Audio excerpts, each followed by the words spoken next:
wrap up of AEW Dynamite.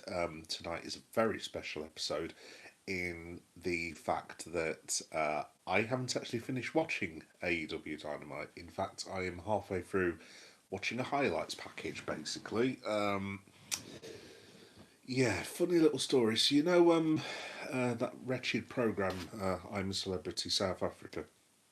Um, Mrs. Meta basically watches said program and is usually gone and ensconced by about 10 o'clock at night. And sadly, on this occasion, we basically ended up watching about 20 minutes more of it, hence why I'm only halfway through Dynamite. So I do apologise. I'm currently watching Will Ospreay versus Mark Davis, so I'm going to actually bring you the results. Well, not live, obviously, but basically, yeah, for want of a better phrase, I haven't actually yet finished watching Dynamite, so this is going to be a new experience for me. I'm about 50-60% in now, I think, give or take. Yeah, so I'm just watching the Mark Davis Will Ospreay match at the moment. By the way, Mark Davis is absolutely freaking awesome. If you've not seen him wrestle, check him out. He's really, really good.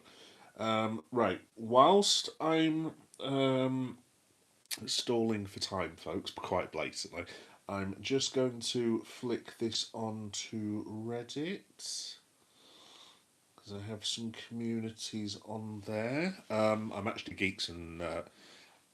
Geeks of Wrestling on Reddit, should anyone wish to follow me. Also, as well, while I'm also stalling for time, thank you very much for. Mark Davis has just beaten Will Ospreay thanks to a referee stoppage. Yeah, that's definitely worth talking about. This is also the bit where apparently the Death Riders kidnap Will Ospreay, which you would think Alex Windsor would be more upset about, to be honest. I.e., where's my husband? I'm always a bit skeptical about these kidnapping angles. They're very, very weird because obviously, if you did get kidnapped in real life, one would imagine that the police would want to have a quiet word with you, to say the least. Yeah, so Geeks and Wrestling on Reddit basically is what I'm on. Yeah, so like I said, this is going to be a bit of a new experience for me.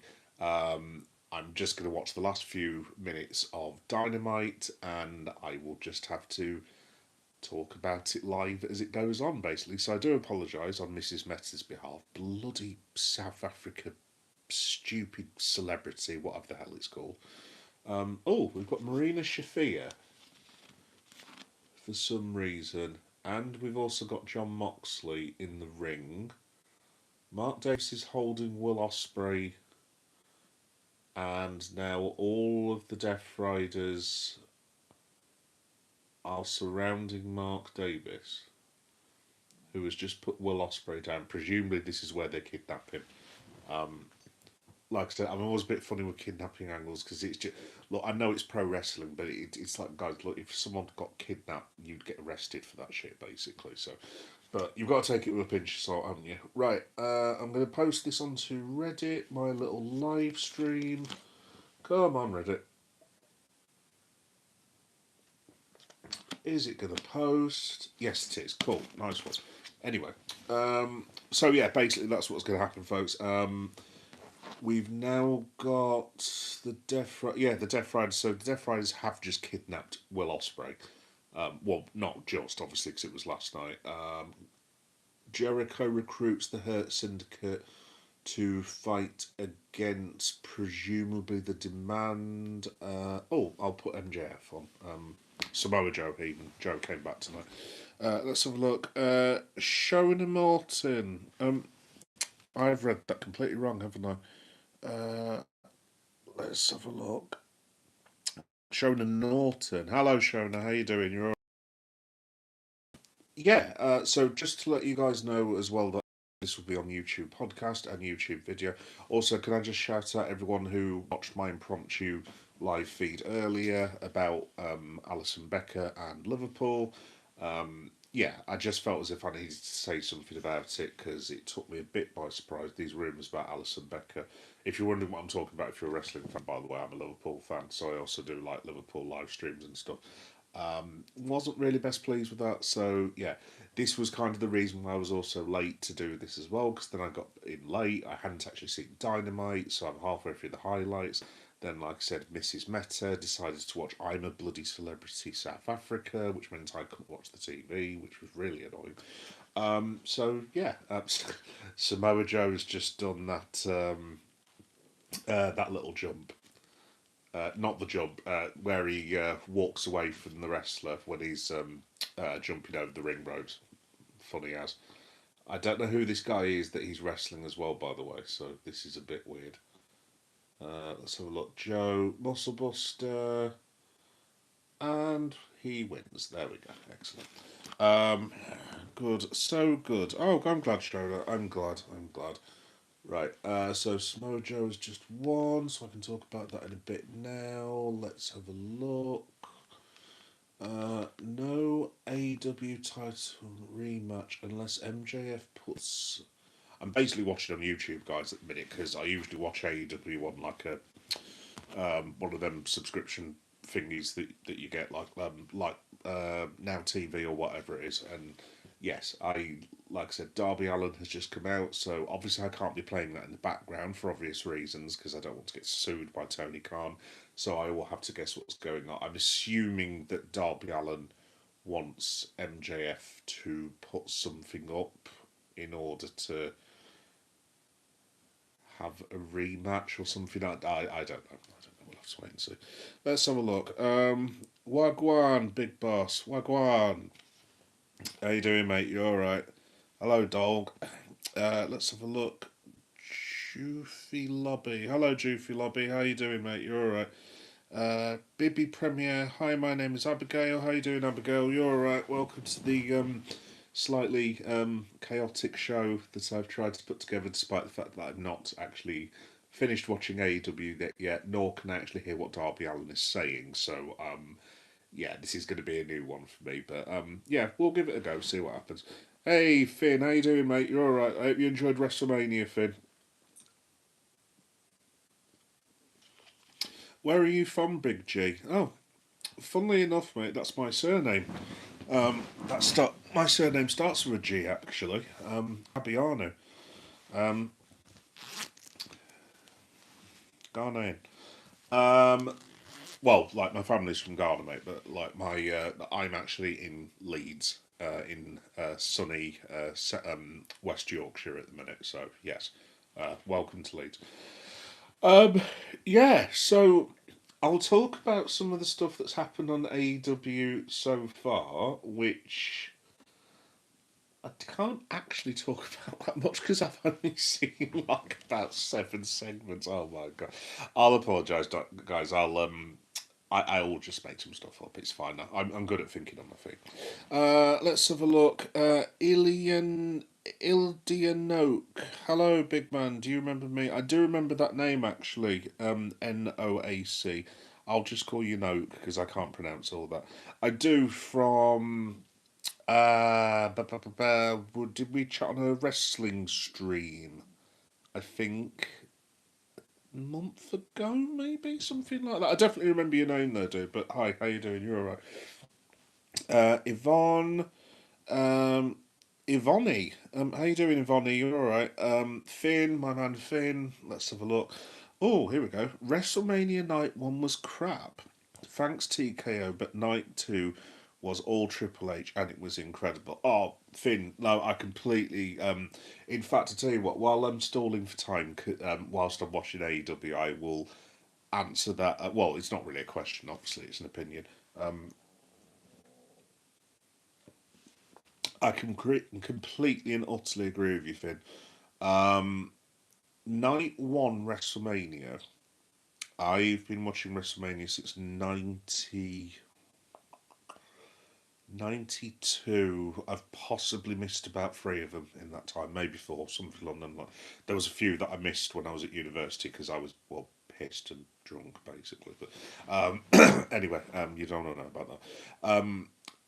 That was the most appalling WrestleMania night one that I've ever seen. It was absolute dog water. Absolute dog water. It was so bad, it was unreal. the Cody Rhodes McAfee thing was one of the most embarrassing things that I've ever seen in my entire life. I mean, who came up with that? Oh, here we go. MJF is coming out and he's currently shouting at Darby Allin, trying to get a rematch. I think this is where Tommaso Ciampa basically calls MJF, well, an idiot, basically, and because it was Ciampa versus Darby Allin last night. I'm going to assume that Darby Allin did not lose to Tommaso Ciampa, because I do not think that would have gone down very well. But yeah, Finn, no, I mean, I'm sorry, I thought. Um, Fair play to Becky Lynch and AJ Lee. I really enjoyed that. I liked Steph versus Liv Morgan. Finish was a bit clunky, but I enjoyed both of those two matches. But I mean, the rest of it, I mean, my God, I mean, it was good to see Paige back, obviously. The rest of it was just awful. Seriously, just absolutely bloody awful. Night two rocked, however. Night two was absolutely awesome. I mean, the Roman Reigns versus CM Punk match. I shouldn't be mentioning CM Punk on an AEW stream, but still. Let's have a look. Who's this coming out now? Oh, yeah, Ciampa's coming out to presumably shout at MJF and also to get his title match. The Roman Reigns versus CM Punk match was a work of art as far as I'm concerned. It's potentially in my top 10 ever wrestling matches right now. And my top 10 has not changed for a very, very, very, very long time, other than Bryan Danielson and Will Ospreay about a year and a half ago, and possibly Swerve Strickland and Bryan Danielson as well that I saw at Wembley Stadium. That was absolutely brilliant. But I mean, this was, yeah, it was incredible, mate. Absolutely incredible. Thoroughly enjoyed night. So, oh, here we go. Champa's having it large with MJF. He's just kissed MJF. That's brilliant. Right, folks, I'm just going to put, I think I'm just about done with AEW. I've just got to put this last match on and then I can actually talk about it at some stage in the evening. But yeah, Finn, like I said, night one, sorry, night two was brilliant. Absolutely brilliant. I love the ladder match. The ladder match was, I mean, Javon Evans. I mean, wow, that was he is a star, an absolute star. Trick Williams versus Sam. The only thing that disappointed me about Trick Williams versus Sami Zayn was the fact that the match ended after about 8 minutes.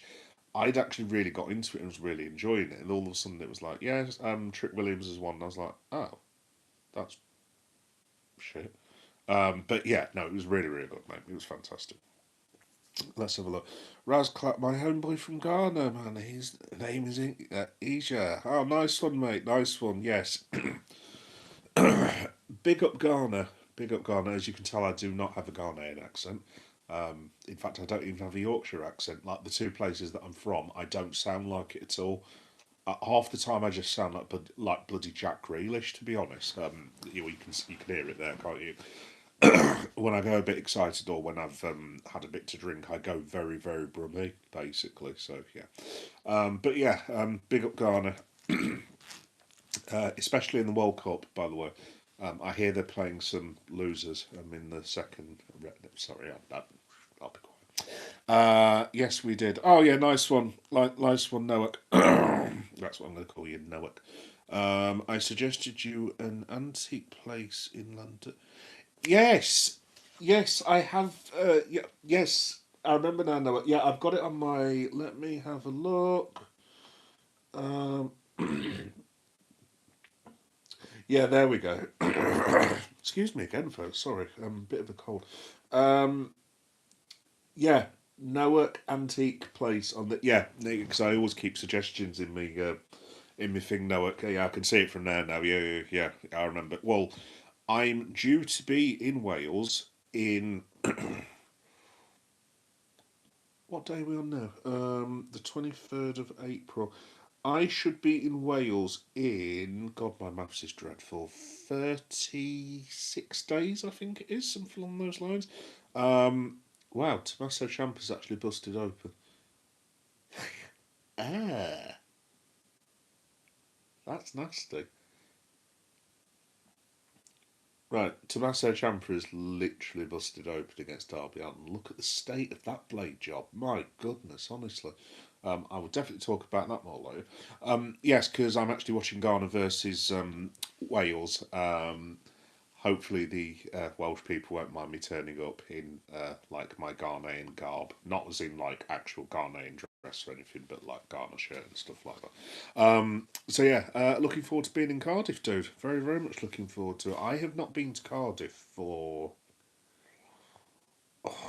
15 years.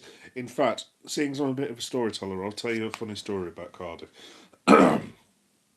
First night we were there, I went for a lad's birthday. This was years and years and years ago, and we're out in Cardiff Bay. I think it is. You've got the main city centre, then you've got the. I don't know if it's called the Bay Area, but the where there's a bloody great huge river, basically, or some water. You know what I mean? And we're at this bar. We're having a few drinks, and I say a few drinks. We had a lot of drinks anyway. So we walked home, and we were walking down this like gravel path, this massive like gravel path towards my mate's house at the time. And all of a sudden there was this really, really, I'll have to swear, so apologies for any kids watching, and kids should not be watching this time of night, but still. There was this very, very pissed up Welshman who was behind us, but he was speaking like in his native tongue, Welsh accent. Welsh accent, sorry, as in the Welsh language. And he was really, really drunk. Really, really drunk. But then he suddenly went from Welsh to English because he realised that we were English. But at the time, he was shouting at me, and all of a sudden, I know I shouldn't have thought this, but I thought, oh, great. Someone's going to be shouting at me because I don't look like the other boys again. Woohoo. But then one of my mates who was actually half Welsh and half English was like, that's not why he's shouting at you. We need to run. I was like, why do we need to run for? It's like, because we're all English. And I was like, okay, what is going on? Anyway, this fella starts running down the thing. So we're running away from him, this, that, and the other. And it was like one of those horror movies. You know, when it's the horror movie and everyone goes in different directions. So I'm running. I fall into a bush that I then had to try and remove myself from. The other lads have gone running else somewhere. I'm completely drunk, so I've got no idea where I'm actually supposed to run to. And then this fella goes disappearing. And a couple of the lads have to come along, and like literally, they're trying to pull me out of this bush. And eventually, we're getting to my mate's house, and I was like, dude, what the hell was that all about? It's just like, mate, like in this area. I don't know what area of Cardiff we were in. And what the rest of the time, I mean, everyone was really friendly. Don't get me wrong, but like this particular area was like, yeah, English people are not popular here. It was like, could you not have told us that beforehand? So yeah, that was the story of when I nearly got attacked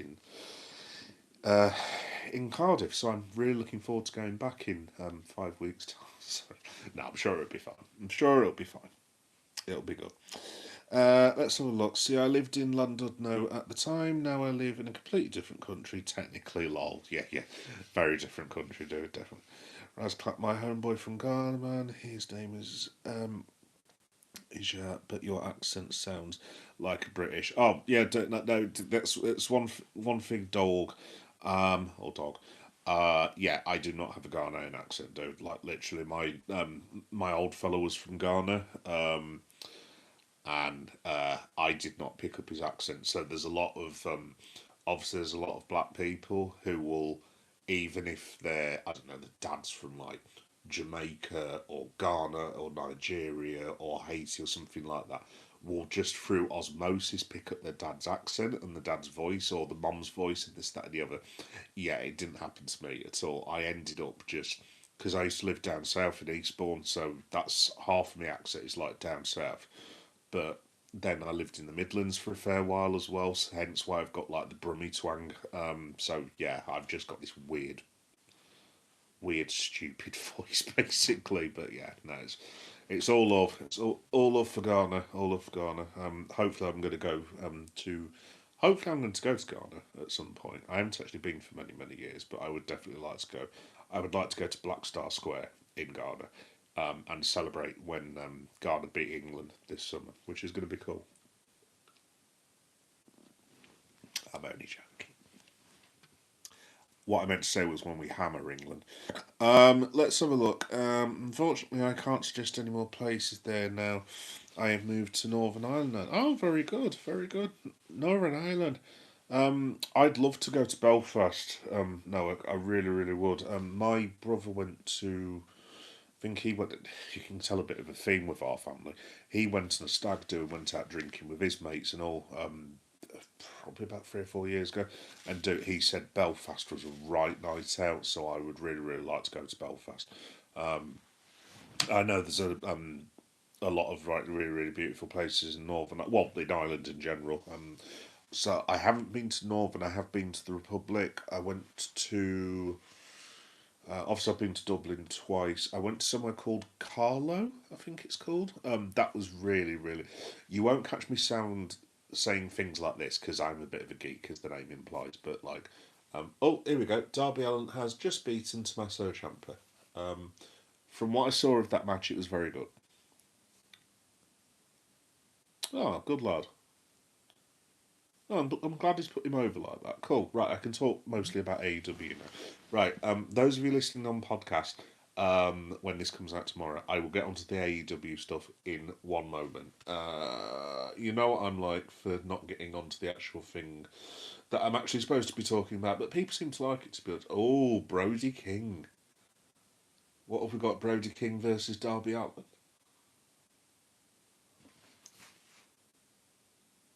Oh, that's very cool. Um, looks like they're going to be the next ones. Oh no, that'll be a right match. Looking forward to that. Obviously, for those of you who don't know Brody King, he's not a massive fan of Ice. In fact, a lot of the crowd chant "fuck Ice" when Brody King is on, which I concur with. By the way, fuck Ice while I'm on. Sorry, I don't usually swear, but yeah, fuck Ice. Anyway, right, I can turn AW off. Let me just keep that on in the background. Right, cool, awesome. Let's have a look. Hillbox Chip. Hello, Hillbox Chip. That's a hell of a name, by the way. Hi, how you doing? Hey, it's yeah. How you doing? Yeah, you're all right. Sorry that your result didn't go your way. Yeah, by the way, but I hope you had a lovely time in jolly old England. Anyway, lol. I've just clicked on something. You know, you've got a favourites list on YouTube. And you've got like people you subscribe to, their videos come down on your feeds and stuff. Because I'm a Liverpool fan, this is highly amusing. What has happened to Leicester City? For context, by the way, if you're wondering why I'm laughing at Leicester City Football Club, some of their fans about 4 or 5 years ago felt compelled to chant "Feed the Scousers" and various other extremely rude things about Hillsborough. So do you know what? This is a rarity again for me. I'm going to say the F word. Fuck Leicester City as well while we're at it. So anyway, I will stop saying the F word now because that's like I've done my quota of F words in the space of one live stream that I do in the space of a year. But yeah, no, I'm not a Leicester City fan after that. So I hope they have a thoroughly miserable time in League One.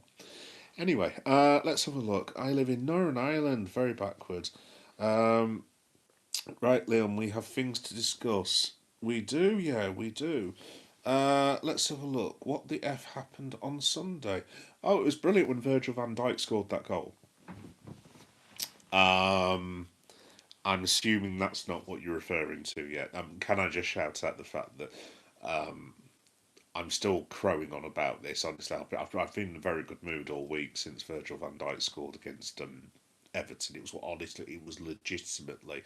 If you've not seen it, you won't laugh as much. But not being Liverpool fans, if you're not a Liverpool fan, it was legitimately one of the funniest things I've ever seen. Verge scores the goal and starts doing this to the Everton fans, and literally, there's some of them who go into a rage, carrying on and this, that, and the other, doing V signs. There's some of them who are stamping their feet, walking out, and doing like the W hand gesture, shall we say? And honest, I don't think I've ever laughed so much in all my life. It was just brilliant. It was absolutely brilliant. But I'm assuming, yeah, you were talking about the Arsenal Manchester City. Well, first things first. I don't know how on earth you didn't like at least get a point in that match because obviously I've rewatched it because I couldn't watch at the time because I was in York. I've rewatched most of the matches. I mean, I genuinely I don't know. I do not know how Arsenal did not take at least a point from that match. I'll say this year. Obviously, I know Kai Havertz is your guy. That miss is for a player of his quality is. I mean, I'm sorry, it's appalling. I mean, I know it's a crucial moment in the match and this, that, and the other, but I mean, genuinely, that was one of the. I mean, all he had to do is basically do that, and it goes in the back of the net. I don't honestly, I don't know what. Obviously, you would have had a better angle than me because I've only seen replay on television, so I don't know if you were behind the goal, but it looked easier for him to actually. It looked harder for him to miss than score, from the angle I saw anyway. So yeah, I mean, I don't know yet. I mean, like I said, I'm not ruling Arsenal out. I still think there's a sting in the tail. Because I'll tell you one thing, and I'll swear down on this: Manchester City will not win every single game. Not a chance. I mean, they've got Bournemouth away. I don't see them winning that. They've got Everton away. I think City, and they've got a horrendous record at Everton. Although that was at Goodison, so maybe things will change now. I think they've got the Villa on the last day of the season. Villa should be in the Champions League, but if they lose a few matches, they might need to win the last day. So I wouldn't give up just yet, but I would politely suggest that Mr. Arteta, from having 4 trophies less than 3 weeks ago, if he ends up with there are going to be one or two politely or impolitely phrased questions arriving at the man's door, one would imagine, but still. But yeah, no, I actually thought the Arsenal played quite well, yeah, to be honest, but there we go. Let's have a look. Finn, am I in your recommended list on your YouTube? You are, Finn, yeah, some of your videos come up. So, well, Finn, to be honest, because I subscribe to you, your videos come up on my feed, kind of thing. Um, but I have to watch Red Men TV a lot of the times instead of you, which is sorry. I know that's a horrible thing to say. I don't mean it like that, but dude, honestly, because I'm that busy with wife, children, the situation that I have now gone back to that I was telling a lot of you guys about that I'm currently back in. Yeah, that obviously that's now back in my life. So basically, I've lost half of my time and stuff dealing with that particular problem, shall we say? But yeah, no, I've seen a couple of your videos, Finn. Like I say, I love that one of the entrances that you did the other day. That was really really good, dude. Really good. Really excellent. Like I said, it was good because it took me back on a memory lane. Especially, I love the bit with WrestleMania 14 because that's when Austin first won the title against Shawn Michaels in 1998. Yes, that is how old I am, by the way. And yeah, it was because I think the year after, if my memory serves, Austin beat The Rock at Mania 15. Oh God, now you're asking. Mania 15, so that was 99. Then they called it WrestleMania 2000, which would have been WrestleMania 16, which was Mick Foley versus Triple H versus Big Show versus The Rock. And I think Hunter went over in that match. And then WrestleMania 17, which was 2001 when I first got to Leeds, was the Austin Rock amazing match in Texas. And that's when they did the Austin turn when Vince McMahon basically helped Austin win the title and Austin turned heel on The Rock. After that, that was when I was at university, so that's 2002. My memory between 2002 and 2011 is not great because I was basically in the pub for 9 years pretty much straight. So I don't think I could describe any of the other main event apart from Triple H versus Batista, which was in 2005.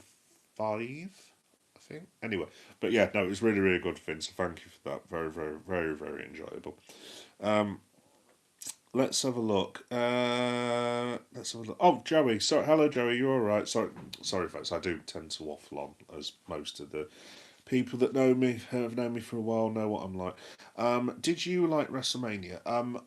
Like as I said to Finn, Joey, I loved WrestleMania Night 2. I thought it was one of the best WrestleManias that I've ever seen. Night 2 was. WrestleMania Night 1, in a very, very strange mirrorverse, was one of the worst WrestleManias I've ever seen. You've literally gone from absolute shite, basically, to absolute excellence in the space of 24 hours. I mean, the shows were so far away from each other in terms of quality. It was honestly, it was unreal. It was unreal how bad that first night was. I mean, it I wrote about this on my Substack. He says, plugging himself again. If you want to read my Substack, it's Geek Boy Meta, blah blah blah. But yeah, no, if you do want to read it, it's just Geek Boy Meta. You can find me, and it's me basically in writing form, but the way I talk, essentially, basically. And I write lots of sarcastic stuff about Liverpool and wrestling, AEW, WWE, and quite a few political things on there where I take the piss out of ooh certain fringe groups that are no longer fringe. Anyway, moving swiftly on. But yeah, no, I was writing on there the other day, and yeah, I forget what the point I was going to make. No, I was literally just writing about the difference between both nights was,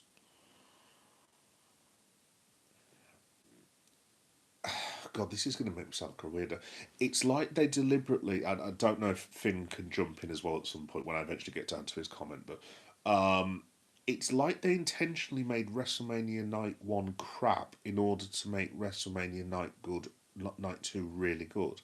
Whereas I kind of get it because they kind of want it to just go up and up and up and up, but it's like, dude, there's ways and means of doing that. Like, you just swap a couple of the matches out, you know what I mean? So you could have, case in point, and I don't know if anyone agrees, what I would have done personally is end night one with Oba versus Brock.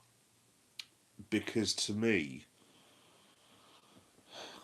it was cool that it was at the start, and I get why it was at the start. I mean, obviously ESPN had to factor in as well because they wanted their pound of flesh for the millions of dollars that they're paying WWE to actually show WrestleMania. But like, if there was nothing to do with TKO or ESPN, I would literally have just had Brock and Oba ending the night, and then you could have just swapped out a couple of the matches. So you could have had for example, you could have had the ladder match opening up WrestleMania. People would have been well into it. Blah blah blah blah. And then you have the women's four corners match in the middle of the show. You get the page reveal, so the crowd stay a little bit hot. And then the rest of the card basically. And then you end with Oba versus Brock, and then basically you swap out.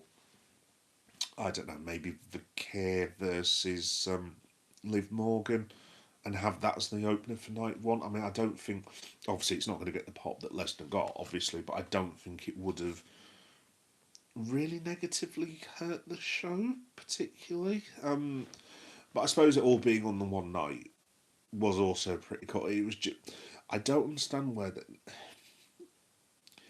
I don't understand how they can possibly make two wildly different shows in terms of quality. I mean, it was went from utterly horrendous to absolutely magnificent. So yeah. Anyway, Joey, sorry, that was my roundabout way of saying yes. I enjoyed half of WrestleMania. Sorry, I will try to stop waffling on now. Yeah, yeah. F Lester, yes. Yeah, like I said, there are other opinions out there. Like I said, I don't really hate Leicester as a play. Well, I mean, I did used to live in Derby, so there was always a bit of a rivalry. Maybe I've got that from living in Derby for 10 years, but I did not like that shit when they were chanting some of that stuff towards our fan. Bearing in mind, there's a lot of our fans who well, I mean, most of the fans that we get at the away ends, the home ends, are Scouts, and like some of these songs. I don't know if any of you have seen the GIF of Diogo Jota where he scores the winning penalty. I'm sure some of you will have been, but when he literally goes up to ground and goes like that. That was to the Leicester City fans, and that's why I'll always love Diogo because I don't think they did an interview with him, but I think he let slip to someone that the reason he was so angry is because he could hear people basically taking the piss out of the supporters. And Diogo actually got, God rest his soul, he got really, really angry about it. So he scored the winning penalty. He goes over to the Leicester City end and basically says F off to all of them and then just does one and walks off. So, yeah, it's kind of a long standing thing, but then the Leicester fans don't like Liverpool because we have a song, and again, because I'm trying not to do any more F bombs, so I will just. Uh, the song goes. Duh, duh, duh, duh, F the Tories. Duh, duh, duh, duh, F the Tories. Now, Leicestershire is. Well, I don't know what it is currently, but Leicestershire used to be quite sort of right wing Tory area. And we were singing this in the King Power Stadium, which allegedly did not go down very well. But that was in response to what they were singing to us. So yeah, like I said, I did. Shout out to the nice Leicester City fans. Look, it's not all of them, but that was, and the fact they didn't apologise for doing so either was piss poor, in my opinion. I mean, even Luton apologised to us, of all people, bearing in mind the utter and complete dickhead who supports them. Rhymes with Romy Dobinson, if you're not familiar with who I'm talking about. And what a tit he is. Anyway, let's have a look. Sorry, this is going all over the place, isn't it? So, yeah, brilliant goal. We now own the Hill Dickinson. Yeah, love it. To be honest, Finn, that was the best thing about it. It's just the fact, even if Everton beat us now for the next 7 years at the Hill Dickinson, which I hopefully that doesn't happen, but even if they win for the next 7 to 10 years or whatever it is, they can never take that stain off ever. We will always be the first team, or out of both the Blues and the Reds, obviously that won on the Merseyside derby. That's just made it so. It was what made me laugh the most as well. I don't think Everton will ever have a better chance of beating us other than that. Other than that time, I don't know if anyone remembers, but when Curtis Jones scored that 30-yarder, where we changed the whole team. We've literally had 17 and 18-year-olds playing against them because Klopp basically sacked the FA Cup off. And I think we had James Milner and maybe Lallana. And other than that, they were all youth team players. And Curtis Jones scored this worldie. And we beat their full team 1-0, which was, oh my God. Possibly not as funny as when Jordan Pickford did the thing against Divock Origi, which still to this day, ever, I've never, ever not celebrated a last minute winner. Other than that day, I literally had to be helped off the floor because I was in tears crying. To this day, Jordan Pickford missing that ball when Divock scored the goal is one of the funniest things I have ever seen. If you have no idea what I'm talking about, just type in Divock Origi and Jordan Pickford and you will not be disappointed. Hysterical beyond words, but still. Yeah, no, it's yeah, no, it's absolutely great. Which means after all this piss taking this week, of course, we will now lose to Crystal Palace on Saturday. But yeah, it is what it is. I walked out on the game in the 75th minute. Ooh, let's go. Crikey. On the 75th minute, after you paid all that money, yeah? Bloody hell, I would have been. Christ, I would have been camping out in the stadium with what you paid to see that match, let alone the 75th minute. Nah, obviously, I know the traffic around there is absolutely horrendous, isn't it? By the way, did you see the oh, I'm trying to fix. I don't want to be rude to where people live, which now means I am going to be rude to where people live.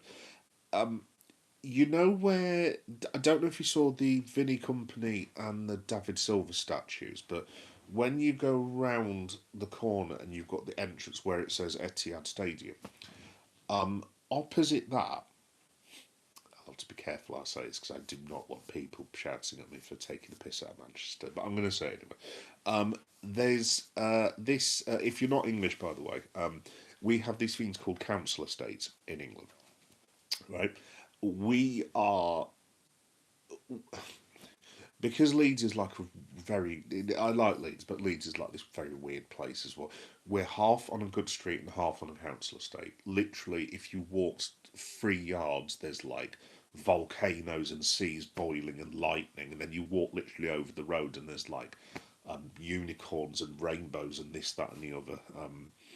Yeah, there's a slight exaggeration, but you get what I mean.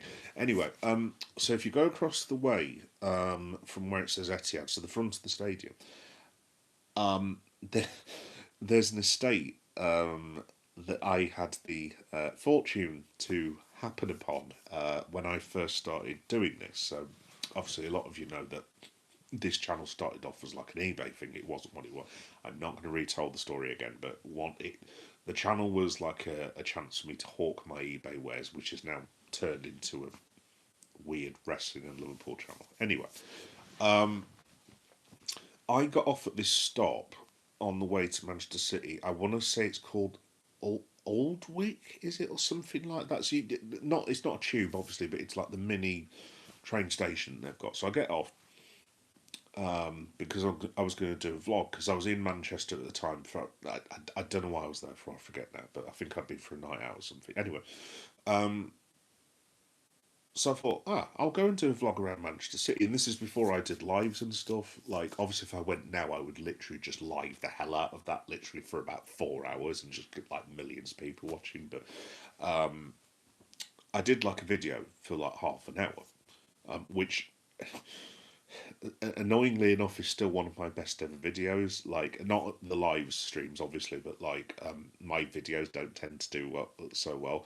Live streams, fine. Shorts, fine. Videos, hopeless. Unless it's something like what I did, kind of thing. Anyway, so I'm walking along, and I get to this pub, and I mean, I have never seen anything like it. You have never seen a big fat man run so fast or walk so fast in all of your life. There was a dog on top of the roof, which I think was an Alsatian that was barking at people. A couple of the windows had been put through, so I thought it was like abandoned or something like that. But there was a pool cue through one of the windows as well that was still there. But there were actually people in there drinking. And I was like, well, what is going on here? And then there was this one fella on the other side of the road. I'd not seen him at the time. But he was literally crawling up. I can't do it obviously, but he was crawling on his hands and knees over the road. This is actually over a road, and I was like, "What the hell is going on here?" Anyway, so he crawls across the road and crawls into the pub. Literally, this has all happened in the space of a few seconds. I thought, what is going on? And then he sort of props himself up and he's next to this broken window and he's having a pint and all. And I'm just like, right, I need to get out of it. Then there was a fire alarm that went off. Then there was a load of police sirens. This is all in the space of literally a minute. At this point, I mean, bloody hell, talk about a fat man running. I'm running faster than bloody Linford Christie, which the young people won't get that reference. Running faster than Usain Bolt, basically. Literally running over the road, and I saw the Etihad, and honest to God, like even as a Liverpool fan, I was like, "It's the Etihad, thank God." Um, so yeah, I have just taken the piss out of where people live. I do apologise, but and I say this as a resident of Beeston. Wow. If I ever go to Manchester City again, I think I will travel via taxi from the train station. Anyway, yes, so that's probably going to get me like millions of people shouting at me now. Anyway, I know. I'm going to the cinema tomorrow to watch the new Michael Jackson film. Snap Finn. I'm going to see the Michael Jackson film with my mother on Sunday, I think. And then we're going to the pub as well, which is good. In fact, I won't lie, I'm looking forward more to the pub than Michael Jackson. But yeah, no, you have a good time doing. Like I said, I think I'm going Excuse me, pardon me. Sorry, I think I've just belched and lied. Like I said, if you've never seen me before, it's a weird old show. This. Um, yeah, I think we're going about 2 o'clock fin on Sunday afternoon or something on them. So yeah, I'm sure you'll have a good time. But it was an utter disgrace. I'm assuming we're talking about the Havertz header. Um, oh, thank you. Yeah, like and stuff. What situation? I hope all is well. Oh no, no, no. No, yeah, it's just that thing that I've told you before about the place that one goes to earn their money. I had to go back to that place yesterday, I think it was, which is fine because like my last day at work, my last day at the place that won't be mentioned, oops, basically is tomorrow and then it's the weekend basically, but it's not actually been quite as bad as I expected. It's still not wonderfully good, but hopefully there'll be a resolution coming to that situation at some point, basically. But yeah, no, no, I'm fine. I'm fine. It's just one of these. Not everyone enjoys where they spend the majority of the week, do they? Unfortunately, like unless you play up front for Liverpool, and I can't imagine that's very fun at the moment either. To be fair, I appreciate you watching my videos so much, man. Oh, no problem, Finn. I'll always give you a shout out. Like I said, Finn, I can post your videos to Reddit if you like. Yeah, I'm happy to post them on my socials, dude. It's up to you. More than happy to do so for you. I can't post them on the main social media site. Yes, that one because um, how can I put this one as well? I am not going to give money to a fawning racist, basically. Yes, and I'm sure you know the platform that I'm making reference to, but I will not be going on that platform ever again. I'm not saying anyone else should follow what I'm doing. You guys do you if you want to use that platform. I will not use that platform for the rest of my life because of the fawning shit that owns it, basically. Anyway, let me have a look. The main problems were too many ads and too short. Well, that's the other thing, Finn, as well. Yeah, because it's just like I watched the. I listened to something called the Ring Wrestling Show, which is the Ringers are like a massive, massive like podcast and TV and internet network basically in the States, and there's lots of different programs that I listen to on it. So I listened to the Ring Wrestling Show. I listened to House of.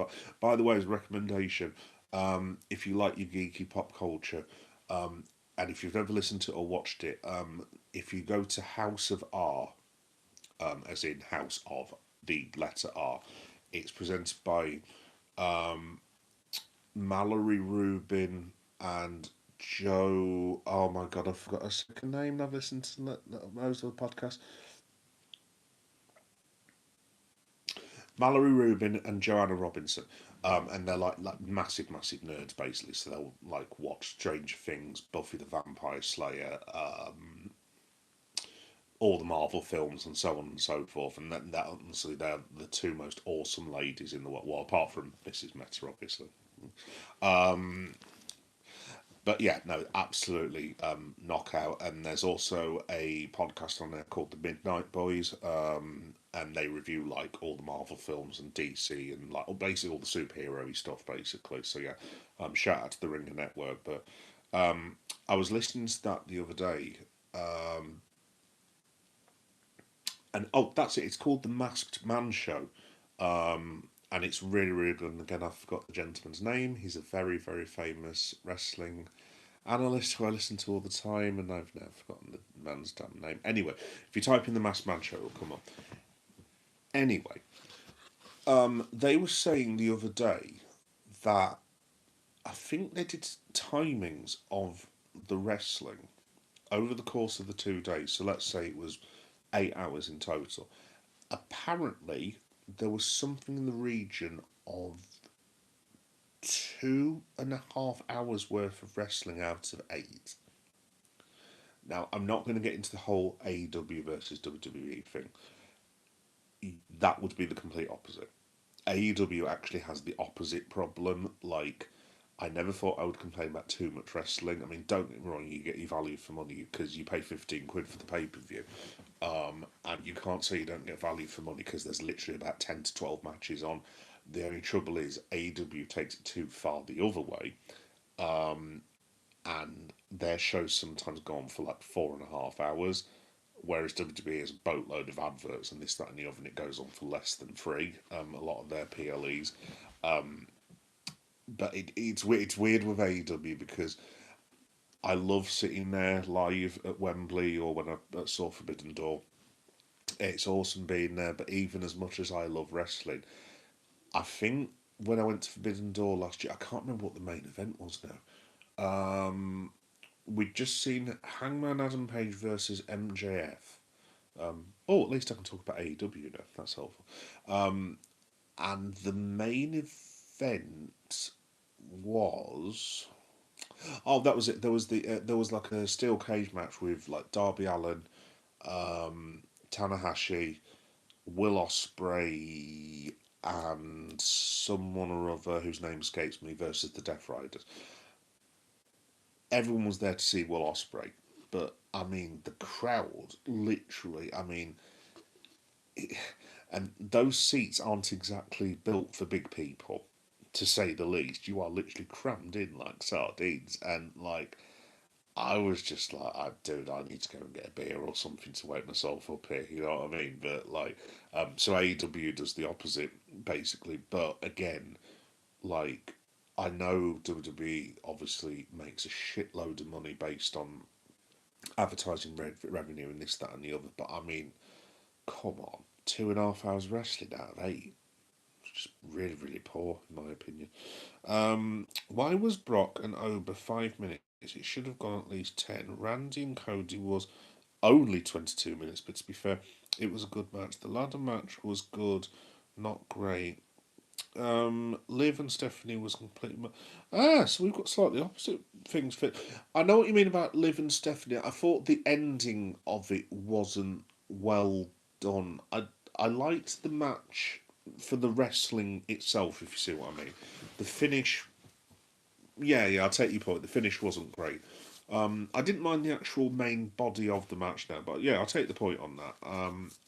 Thought the Liv Morgan dancing was to her own song was slightly unnecessary adjacent, to be honest. I know there's a lot of lads that I know who would very much disagree with me on that one, but I'm a happily married man, so I'm not commenting on such matters. Anyway, let me get my shovel. But yeah, no, I take the point. To be honest, I think I thought Brock and Ober, just for what it needed to be, was just about.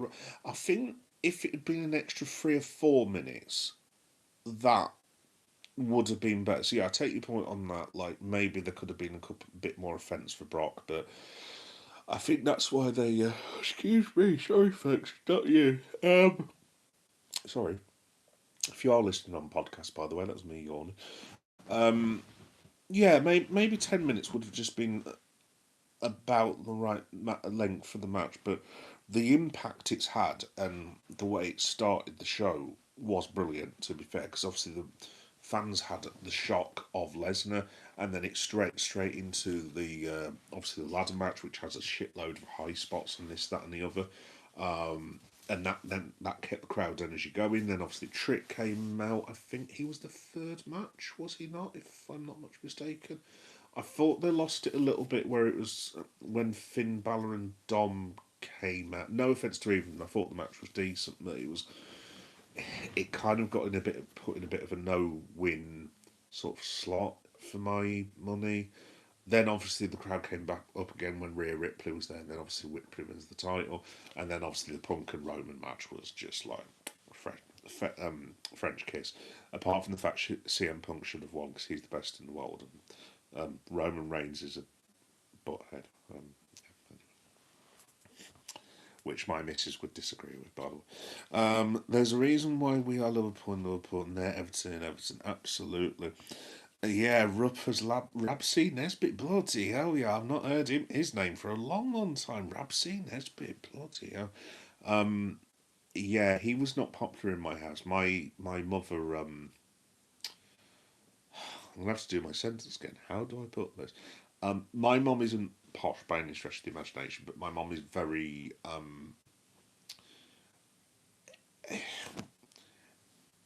she's not a massive fan of lower class sort of tripe comedy, shall we say. We really like Jasper Carrot because, like, not that Jasper, I mean, Jasper's used to be working class, obviously he's a very rich man now, but Jasper's jokes make you think a little bit kind of thing, and there's a story to him. A lot of my humour basically comes from Jasper Carrot, actually, funnily enough, and I think this is where a lot of my stories come from because I spent years watching him, and honestly, I used to be in hysterics watching Jasper. But you get people like Rabsy Nesbitt, and yeah, my mum was not a fan at all. She didn't like that sort of. I think in the early 90s in Britain we used to call it toilet humour, and she wasn't a massive fan. It's probably the reason why she didn't like Family Guy actually, but I love Family Guy, by the way. Big up Brian the dog. Um, I didn't mind Liv dancing. I'm sure you didn't, Finn, uh, because that's her big WrestleMania entrance. But the match itself was forgettable. No, that's fair play. I'm so happy that Rhea is on top. She's in the place, the title where she should have been 2 years ago. Yeah, I think to be honest, Finn, the whole thing with Jade, Tiff Stratton. I mean, what a disaster that's been. I mean, I don't understand how Tiffy has gone from having her own Barbie entrance at WrestleMania on a huge stage in Vegas and beating Charlotte Flair, of all people, to not even getting to WrestleMania and ending up on the SmackDown show. I mean, talk about a fall from grace. The other thing that I was really angry with Finn, to be honest, was Io Sky. How that woman did not end up. I'm not saying the main event WrestleMania, but a running. I mean, all they had to do was do Io Sky versus Kairi Sane versus Oscar because that's what I thought they would do. I thought they were, excuse me, teasing basically Kyrie losing her patience with Oscar bullying her all the time. I thought there was going to be like some sort of triple threat where they would have Oscar and Kyrie basically healing it up on Io, and then I don't know. For argument's sake, Kyrie Sane basically says no, no, no, and then like they turn on each other, and then they have a big moment at the end where Io Sky wins, and then she has a hug with Kyrie Sane, and so on and so forth. Didn't have to be a long, massive match. 15 minutes, that would have been perfectly fine. And you're telling me they couldn't, with all those adverts, they couldn't find room for Io Sky? I mean, what are we doing? So they definitely need to look at the match order next year. Because they can't be. I mean, this is two WrestleManias on the bounce now, and night one's been terrible. I mean, night one last year was okay. If I'm right in thinking, I think Rhea versus Bianca versus Io was on night one. Or, I don't know if it was on night one, night two. I know there was a really good match on night one, but they can't have that again because it was just, honest to God, it was, like I said, the first one was terrible. The Estates Round City reminded me of Rab C. No, yeah, yeah, yeah. I know what you mean. Yeah, like literally that story I was telling a minute ago. I mean, honest to God, the relief when I got ran across the road, I was nearly kissing the floor. You know, whenever those stories about the Pope when he used to land and he used to kiss the bloody runway of the airport. I was literally like that in front of the Etihad, going mwah mwah mwah. But then I was just like, when I did my, because basically I did my vlog, so I went around the Etihad campus, and this was before I knew how to cut videos together. So literally back in the day, obviously my live stream now is only like that because it's a certain camera. But back in the day, I used to hold the phone like that. I didn't know that you had to hold it that way, so I was like wandering around like that. And I still do that now, stupidly sometimes as well. So I'm wandering around like this with a small screen. And then one day, I think it was my brother who literally came on. I'm doing this. He literally just took it out of my hand and went, and I'm like, "You've got to be joking me." And he was like, "How long have you been filming like that for?" And I'm literally like, 2.5 years. And he was like, "Oh my God, Leon, seriously?" I was like, "I'm an old man. I don't know how these things work." But yeah, no, I honestly, yeah, literally, I was so relieved to be doing the vlogging. So I went around the Etihad campus. I mean, fair play to Man City on this occasion. The Etihad campus is very cool. Obviously, it's a brilliant stadium. Got pictures of the David Silva statue and the Aguero. I think Aguero's got one, I believe. And also the Vinny Company one did like shorts of them. That was easy enough. But then I suddenly thought to myself at the end, like, hang on, wait a minute. I need to get back to where I was, which means that estate. And I took one look at it, and I literally went that. So I don't know if you saw, but where the Etihad is, there's like a massive motorway that's near it. I literally dodged traffic, jumped onto a roundabout, as in the green bit of a roundabout, ran over another bit of the motorway so I could get to the shop, then walked over a bridge, then walked over another bridge which got me to the station, which took me 20 minutes. And if I'd walked through that estate, it would have taken about 2 minutes. But it was worth every inconvenience of that 18 extra minutes so that I didn't have to walk through there again. Because I was just literally like, I am not walking through that again. Absolutely no chance. Right, folks, just very quickly, for those of you listening on podcast, I will just go through very, very quickly what actually happened on AEW, if I can actually remember. So this is going to be a bit weird, but I'm going to have to. I'm on currently on my YouTube, and all the AEW stuff should be on my YouTube because I've got half notes written and half. Yeah, there we go. Cool. So yeah, at the start, we had the whole thing with MJF and Kevin Knight. If you've seen AEW, by the way, where MJF was demanding his title belt back from Darby Allin, he wasn't ready. Blah blah blah. Kevin Knight came out and basically challenged MJF to the TNT title. Now, I will prefix this with, I'm fairly sure the match didn't happen, or if it did, MJF did not win because he came out later without said title. So I'm guessing something happened, but basically, because I've had to watch it on YouTube tonight instead of my normal feed, the YouTube basically, and they do AEW clips, and annoyingly sometimes they like stop, and you're just like, well, what happened, kind of thing.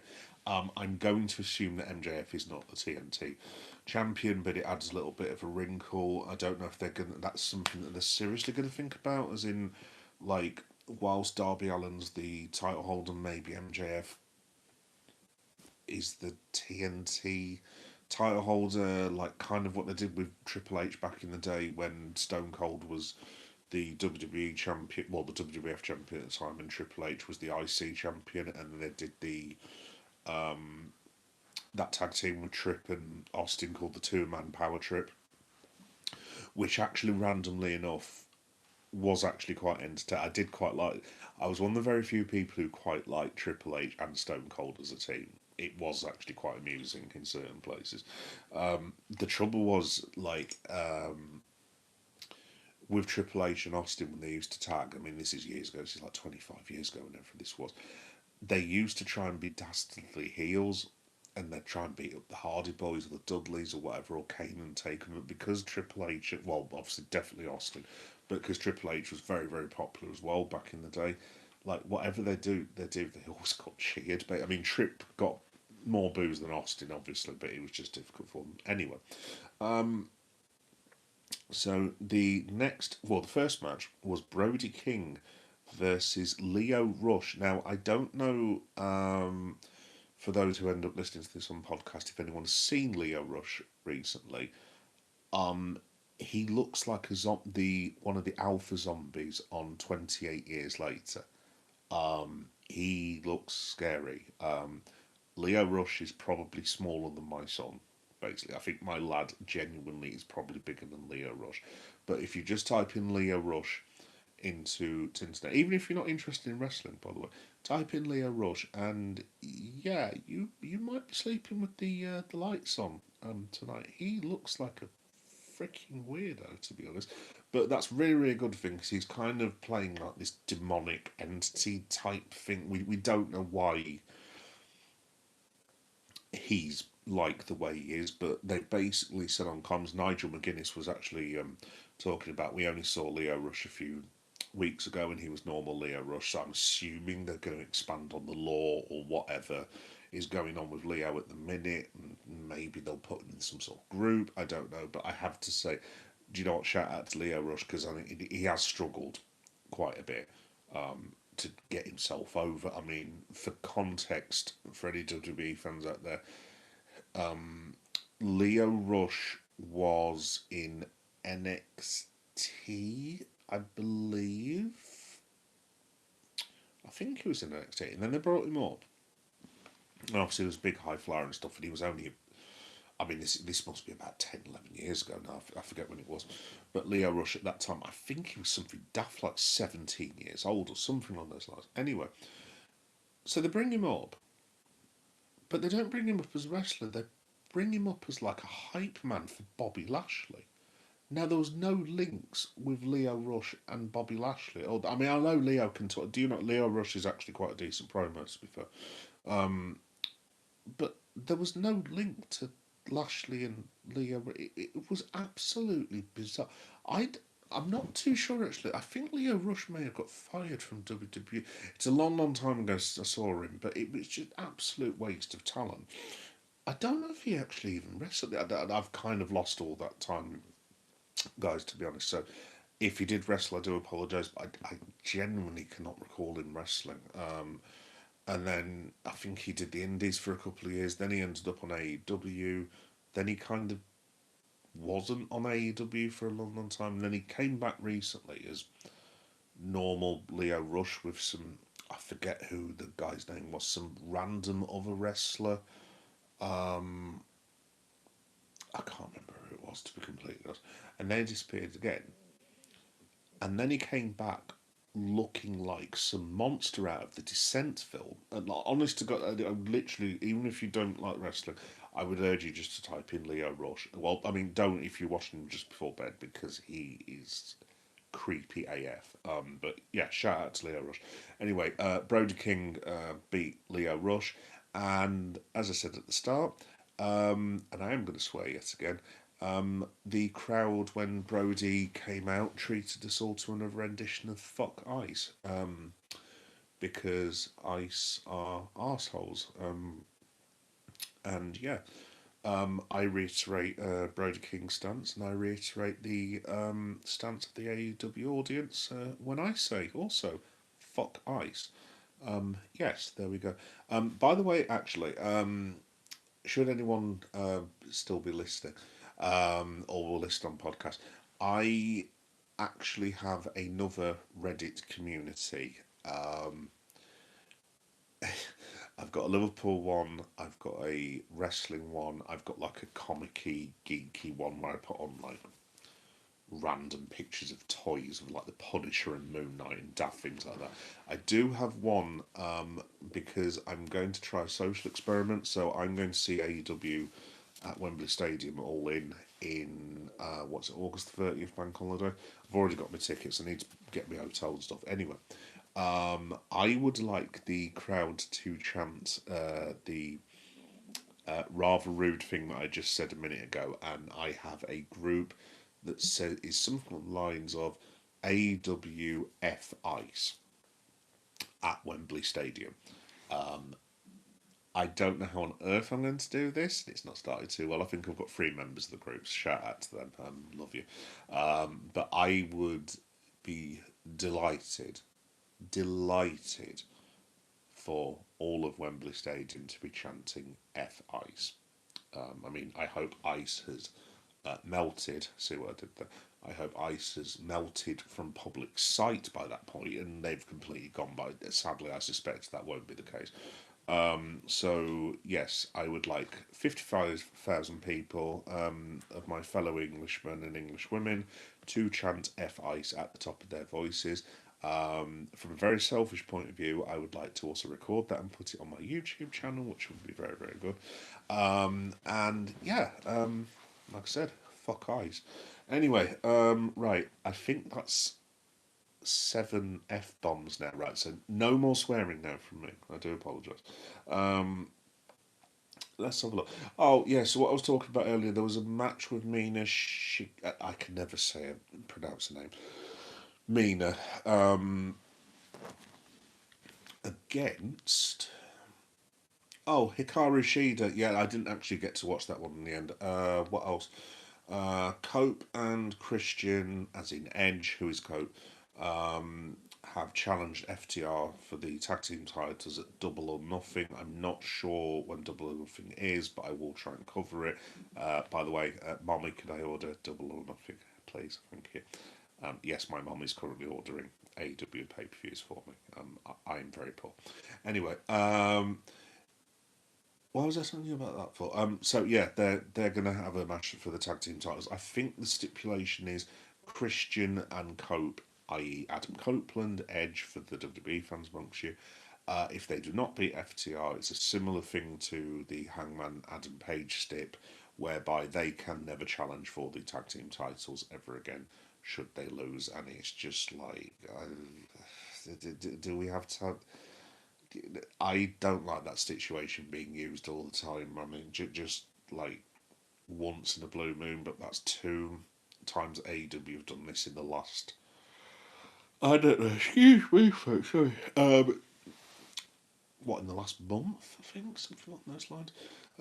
What else happened? Jericho recruits the Hurt Syndicate to fight against the Demand, which is Ricochet for those his group. For those of you who don't know, I did think that was interesting actually because some of you may know that, and it's one of those like sort of carny wrestling stories that Chris Jericho and MJF, MVP even excuse me, Chris Jericho and MVP had a slight altercation about 8 or 9 years ago, where MVP threatened to attack and batter Chris Jericho half to death because of something that Jericho had said to him. And they were not, from what I'm getting to understand, friends for a long time. I am assuming since Jericho has worked with the Hurt Business that they have now squashed said beef, but unless that's Tony Khan just being like a devious bugger, basically. But he would have had to have squared it with both of them if that's what he wanted to do. So yeah, Jericho and MVP like each other again. Presumably the Demand are now wrestling the Hurt Business. Like I say, I missed that bit. I've got no idea. Samoa Joe's back as well, which is cool. In fact, can I put my laptop down? Juice? Yep. Get rid of the laptop. Yeah, Samoa Joe's back now, so AEW's got most of its talent back now. Obviously, Hangman's. I don't think he's injured. I think they will bring him back like during the summer or something along those lines.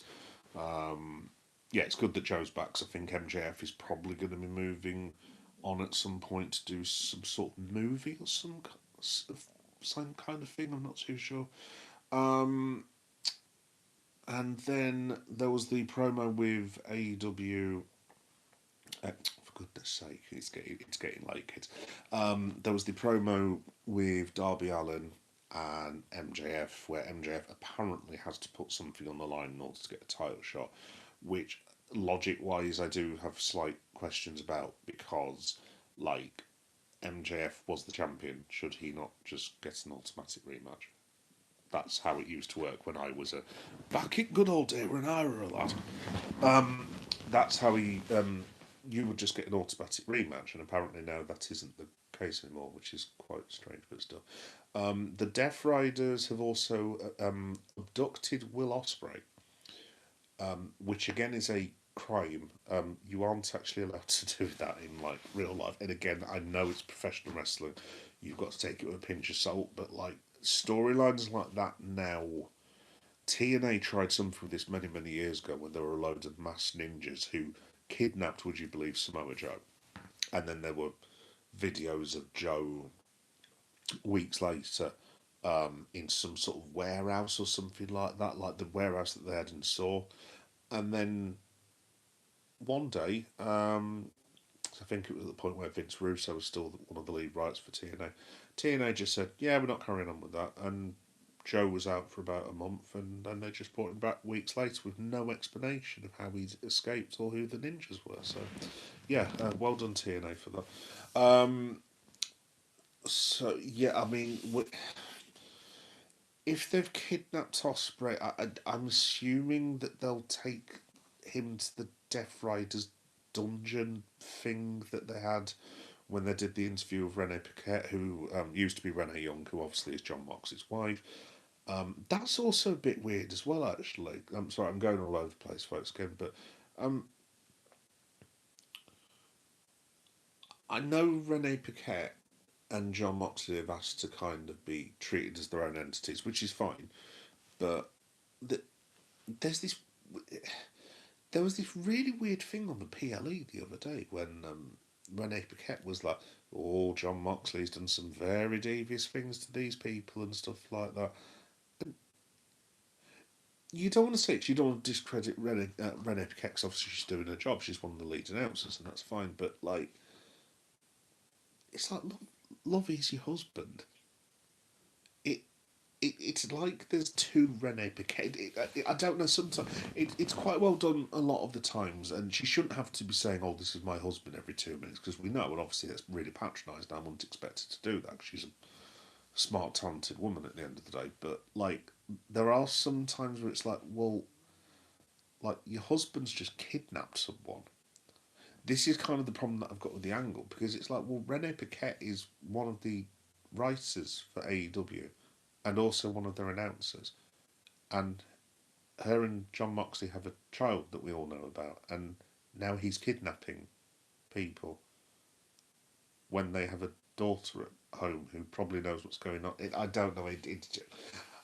No offense to Moxley, obviously, it wouldn't have been him that wrote the storyline or anything, but like, I'm not sure about that, to be honest. Also, kidnapping Will Ospreay is just. I'm not sure if that's a Will Ospreay thing, to be honest, in my opinion, but hey, this. What do I know? And the one of the last things was Tommaso Ciampa versus Darby Allin. From what I saw when I was talking to all you guys, I watched 2 or 3 minutes of it. That's why I had my head that way. It was a really good match by the looks of it. There were some gnarly spots as well. I don't know what the move is, but Tommaso Ciampa basically, you know the um, white noise that Sheamus, well, currently still does or used to do. I mean, who knows when Sheamus is coming back, but Tommaso Ciampa just did one of those, but off the top of the ring ropes with Darby Allin tied behind his back. Not even for a table, just straight onto the floor. The barely padded floor. I mean, you're talking literally.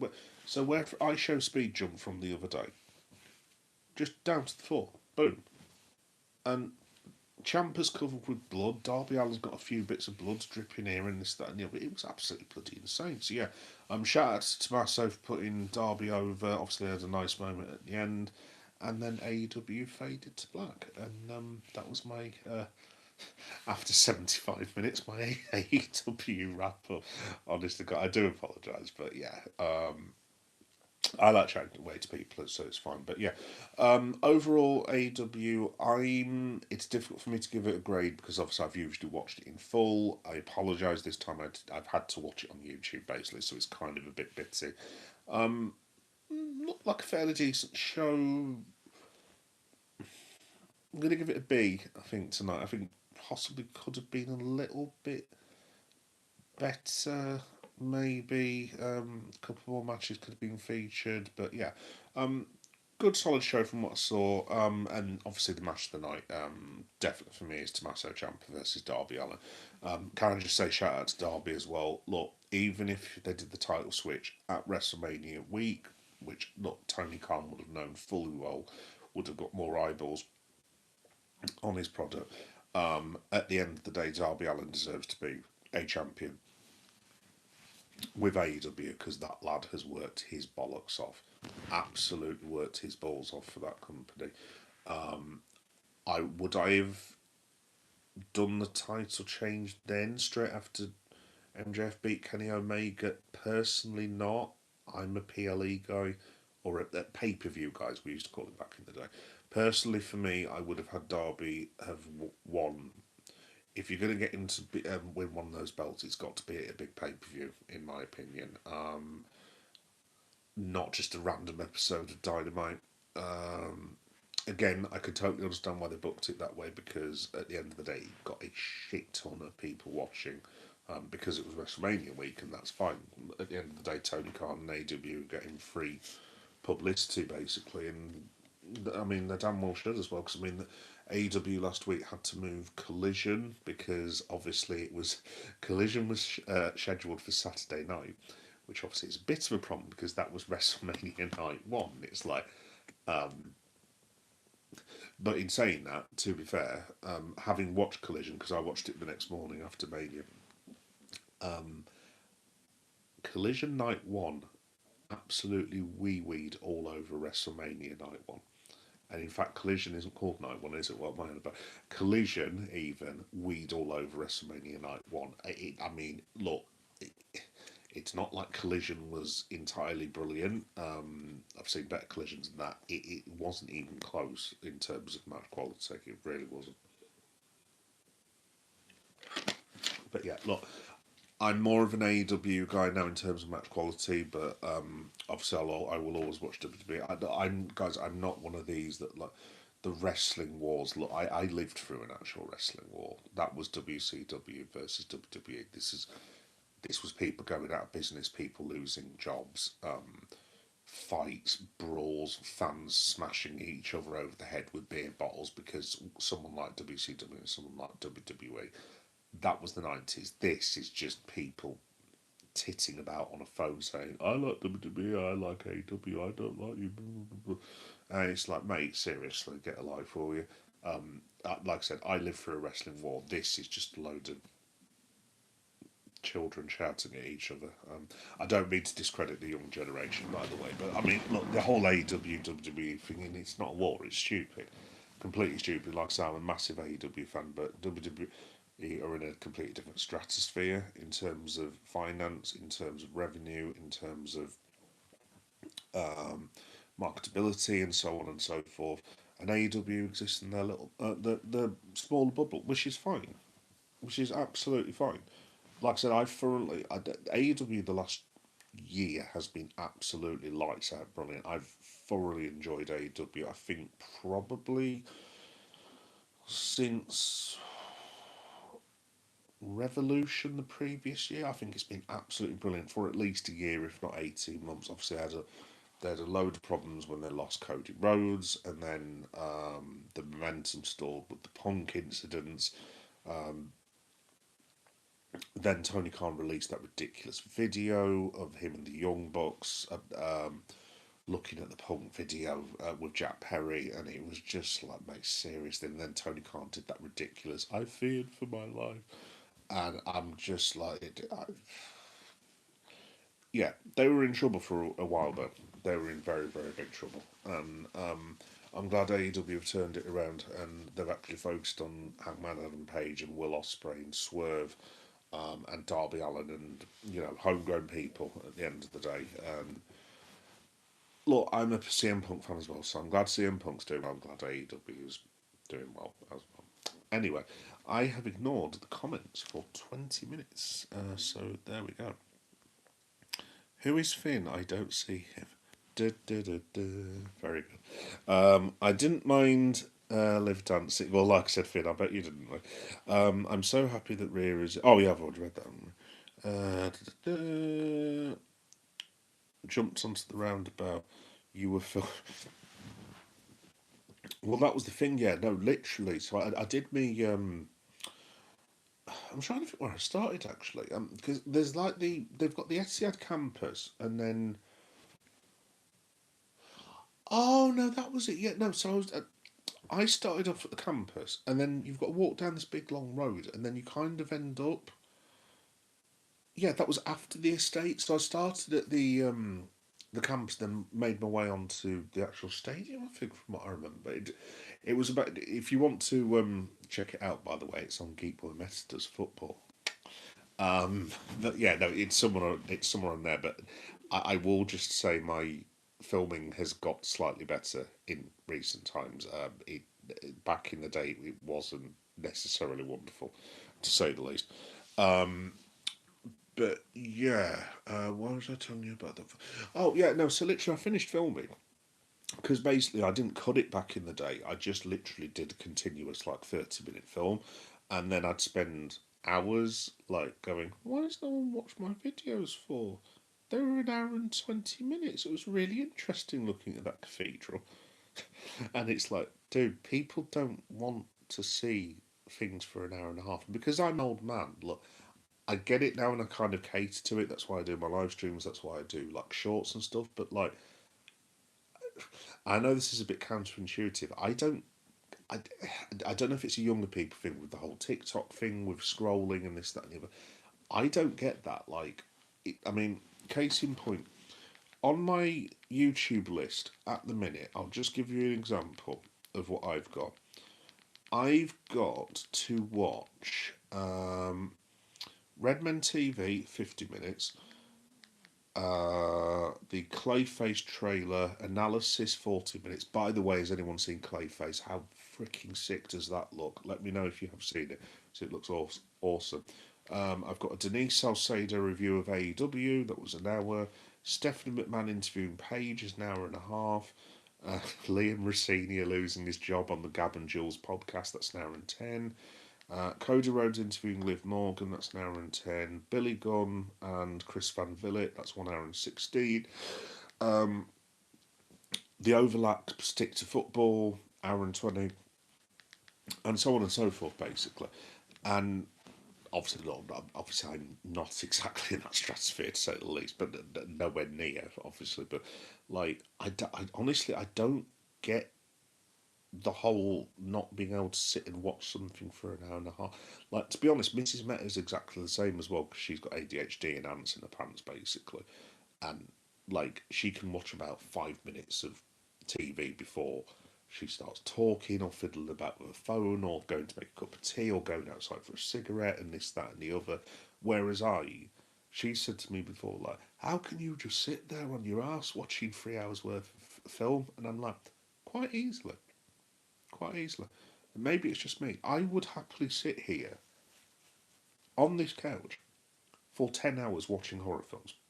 Not moving. Wouldn't bother me in the slightest. Anyway, that's just an old people thing. I don't know. God bless the young people. Anyway, let me have a look. Like and subscribe or Night Buddy, have a great night. Oh, yeah, sorry I've missed you. Yeah, Night, yeah, thanks very much again. You're an absolute star. Like I said, I hope you had other than the Arsenal thing, yeah, if you do watch the end of this, shout out to you. You're a really good mate. And yeah, I hope you had a good time in jolly old England, apart from the football. Speaking of which, Jay Celtic, how you going, mate? How you doing, Jay? You all right? Are you going to the next pool game? Well, funnily enough, Jay, you've set me up very, very well there. By the way, Jay, if you've stopped listening, by the way, I went on a bit of a rant for about 20 minutes, so I haven't been ignoring you. Please just, you know what I'm like. I'm not going to see the game, Jay. However, what I am doing, and I'll just throw this out there to the crowd, I am going to Anfield for. Why am I going to Anfield for? Oh, yeah. So, my birthday, I think I've mentioned this before, is on May the 16th. And me and all my family are going to. Is my birthday on the Saturday? I think it's on the Saturday. I can't quite remember. But anyway, my birthday's on the Saturday on May the 16th. That's the one. Actually, before I start that story, there is a very, very hilarious possibility that being from Yorkshire, I could be watching Leeds versus Manchester City in Liverpool. So if Leeds United could win that match, that would be brilliant. Absolutely just hilarious, to be honest. But yeah, Joe, what I'm gonna do is me and my family. So there's a lot of my family coming from the Midlands, and then there's the some of the Midlands branch coming from Yorkshire, and we're all going to meet there. For want of a better phrase, we're all going to go to the pub and get drunk, as you do, basically. But the next day, to my amazement, it's worked out brilliant for me. It's actually Villa versus Liverpool, which I was thinking, oh, brilliant, nice, I can go to Anfield. Except I then discovered that it's Villa at Villa Park, and I was like, oh, right, okay. But then I had a like a genius idea, which seems to have gone down quite well. So I do live reactions to like Liverpool games and stuff. I'm sat there and I'm like, huh, our hotel's about 5 minutes away from Anfield. That's interesting. Basically, long story short, I'm going to do live reaction to Aston Villa against Liverpool from Birmingham, but in Liverpool outside Anfield. Hopefully. So yeah, I'm just going to take you around the ground, look at the murals. I may even take you guys to the pub if I can get into the Arcles or Hotel Anfield or Taggies or any of the local bars. Yeah, I may have to hide the phone, obviously, and then go outside into the beer garden because I'm not totally sure if one's allowed to do that. But yeah, we'll wait and see. But yeah, long story short, Jay, I will be going to see Liverpool, but not an actual game, basically. There is an outside chance, folks. I wouldn't have thought so, but there is a very, very big outside chance that potentially I could be at the Brentford last home game. I would say that is astonishingly unlikely, but there's a very, very small chance potentially. But yeah, I'll have to let you guys know. I suspect, to be honest, Jay, it's probably going to be pre-season before I can get tickets again.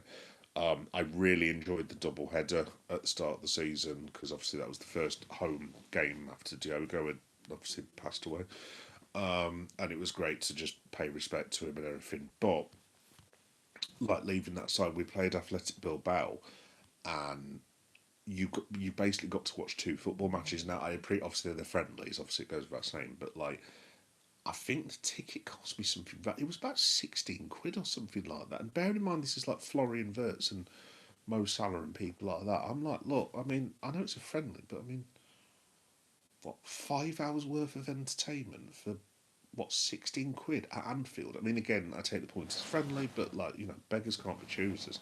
So I suspect it'll probably be another friendly in August. Definitely the Legends game because I'm going to go to the Legends game every year, and then it's just a case of because to be honest, Jay, I mean, obviously you'll have the same thing with Celtic, but like, I mean, getting a season ticket, you've got no chance ever. Getting a match day ticket normally, I mean, for the Premier League, good luck to you. I mean, I'm trying to think what my last Premier League game was because I mean, most of my games for Liverpool the last 10 years have been cups. Saw the Tottenham Liverpool match about a year and a half ago, I think it was, in the semi final. I saw the Barnsley match this year in the Cup. I've seen the Southampton match. I've seen a Europa League match, which was like, I mean, God knows, that was probably 8 years ago now. So a lot of them are cups. I mean, the last league match, I mean, God knows when it was. It was probably, I think it was probably when I went to see Liverpool versus Wigan on. I think it was Luis Suarez's home debut. Actually, I can't remember now. It was one of the first few matches that he played. But like I said, I mean, look, at the end of the day, I do get to see Liverpool 3 or 4 times a year. And look, that's a damn sight better than a lot of other people. So I am grateful. But honestly, it's so hard getting a ticket. It really is. It's just absolute nonsense, basically. Oh, got a question about WWE. Yes, my mate. Am I right in saying that Seth Rollins and Roman Reigns had a sort of partnership, or am I imagining? No, no, they did. They were called the Shield, and because this is an AEW Dynamite live stream, they used to be in the Shield, which was a three-person group with a gentleman called Dean Ambrose, which was his gimmick name, and basically now Dean Ambrose is John Moxley in AEW, which is his like actual name, basically. But yeah, no, the Shield was really good actually. And then Seth Rollins basically broke the Shield up by hitting Roman Reigns in the back with a steel chair because they wanted to split all of them so that they could go the separate ways, and then obviously they could make merch money and this, that, and the other. And then they brought the Shield back together, and then Mox basically lost his temper with Vince's shitty booking, and basically left. And I do not think John Moxley will come back to WWE ever. But then again, I didn't think that CM Punk would ever come back to WWE, or Bret Hart, and obviously both have come back. But yeah, no, they did used to work together, dude. Yeah, they've kind of teased getting back together at some point, but the trouble is with Roman Reigns and Seth now, because it was a three-person group. They can kind of do tags and stuff, but they can never really do the Shield again because it doesn't make much sense without Mox. I mean, if Mox ever did come back to WWE, I mean, the roof would explode. And if they did do the Shield now with Roman Reigns as he is now and Seth Rollins, it would it would go off. It would absolutely go off. But I don't see Mox coming back to WWE anytime soon. I don't blame him, to be honest. Let's have a look. Jay Celtic. Clayface looks too scary for me, mate. Oh, I'm glad you've seen it, dude. I'm glad you've seen it. Yeah, dude, honestly, that trailer looks awesome. I mean, like, obviously, I'm fine with that sort of thing because I'm a weirdo, Jay. To be honest, I love my horror movies. I absolutely adore horror movies. I go to like horror conventions. And excuse me, I nearly fell off the seat. Not even been drinking tonight. Bloody hell! I'll be drinking tomorrow. I tell you that. Now. I say that I hardly got any money. I'll think of something. I'll sweet talk the Mrs. Meta into buying me a bottle of wine or a couple of cans. Anyway, hopefully she didn't hear that. Anyway, yeah, no, it looks really good. It does look really good, and like I said, it's right up my street. 'Cause I'm a massive horror guy. Evil Dead, Scream, Saw, Alien, The Shining, Ringu, obviously The Ring, The Grudge, all the J horrors, Switchblade Romance, a lot of the sort of French horror films, and like trying to think. I mean, look, there's loads and loads and loads. Obviously, Texas Chainsaw Massacre, Halloween, Nightmare on Elm Street, all of those. Like, I would happily sit and watch horror movies all day, which I don't know what that says about me, to be honest, as a human being. But there we go. There we go. Jay Celtic, I'm going to see the new Michael Jackson. There's another one on Monday, on Sunday. That's exactly when I'm. Um, that's exactly when I'm going to see Michael J as well. I'm going with my mummy at some point on Sunday. I should really text my mum to find out when that is because that could be very embarrassing. I think it's about 2 o'clock we're going. So yeah, we'll compare notes, Jake, on another live stream next week. I know it's not got great reviews, but look, we'll see what it's like. We'll see what it's like. When I walk at the cinema, I see Hibs have beaten Hearts. Oh, my nerves will be wrecked during the whole film. Yeah, yeah, I've had that before. I remember. I think Liverpool were playing. Oh God, now you're asking. I want to say it was something like Aston Villa at home, but I'd not realised that we were playing again. I'd gone out with my mum to go and watch them because we watched films quite a bit together. And then my mum said, "Oh, have you got any film this day?" So no, no, no, no, no, no, nothing, nothing at all. Um, and then just as I was about to go into the cinema, God alone knows why it not clicked. I suddenly thought to myself, "Hang on, wait a minute," because I thought the Liverpool game was the next day. I was like, Oh my god, it's actually now. My mum was like, "Is everything all right, son?" I was like, "Yes, yeah, it's fine."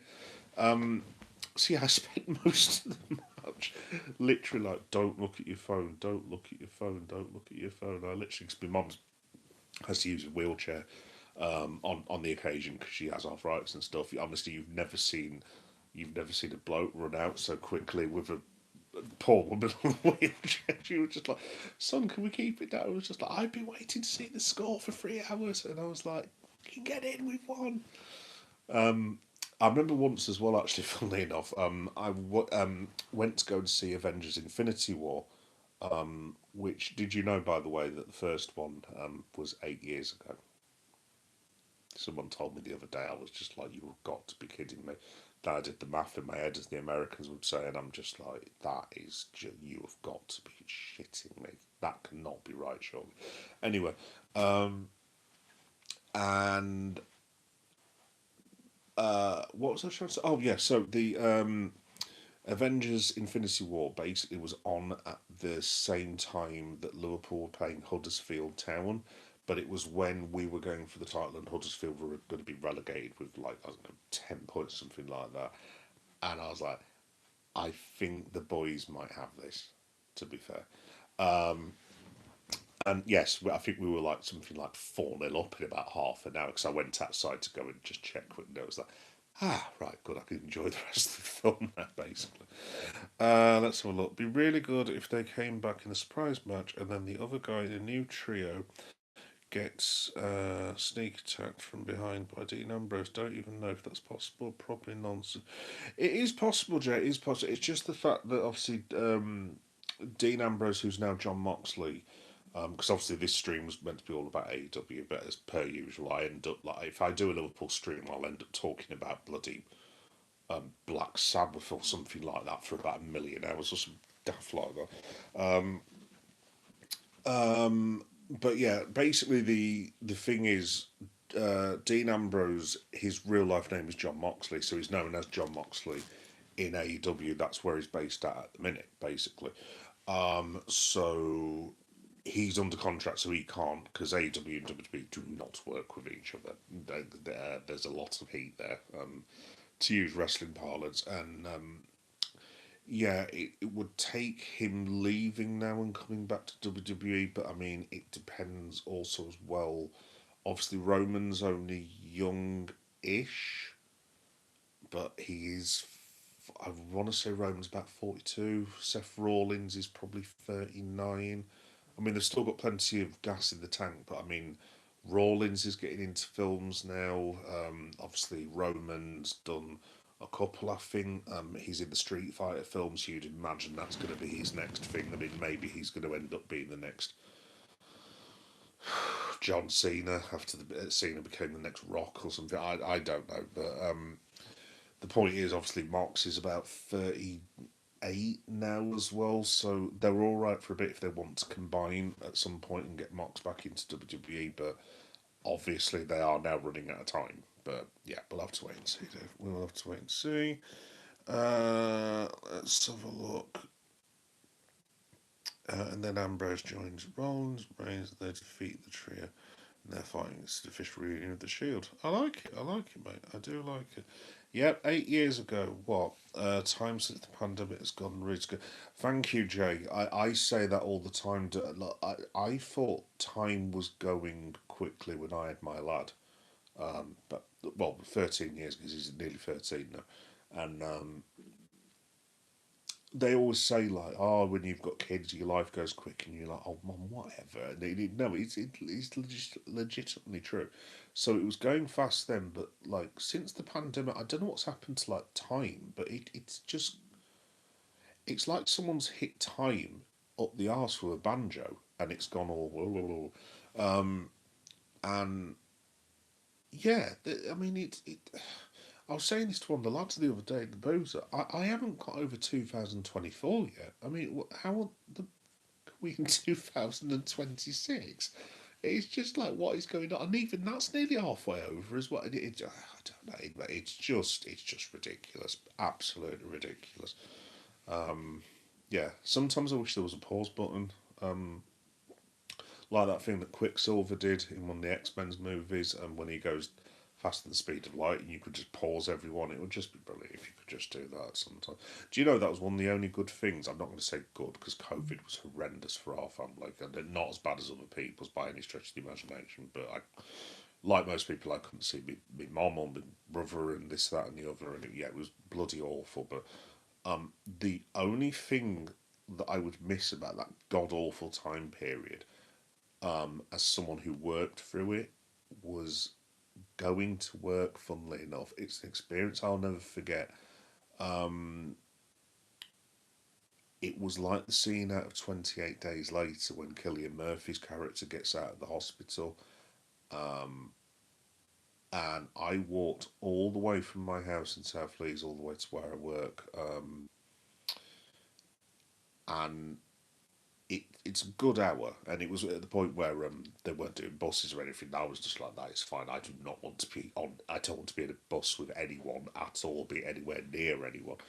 But I used to be able to walk on the road because it was so weird. Because I thought, well, there's no cars, and I don't know why. I was just quite fascinated with walking on the road, basically. And it was literally there's a road in Leeds. It's called Dewsbury Road.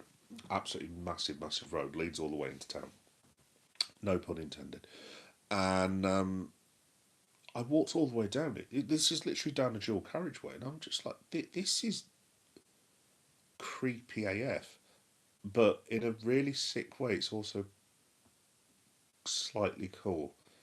Which I don't want to say anything was cool back home because it most certainly wasn't. But that, I mean, that's the one thing that, funnily enough, that's the one thing I do miss. Like, it would just be great if you could like remove a lot of the people when when you're trying to get to work or something like that. If you could just literally go back to COVID conditions just for like the journey into work, where you could just go right then. I can just walk into work, not be disturbed by anyone. I mean, working on my own would be even better, but still, I am working on that. But anyway, I'm just waffling on now. Let's have a look.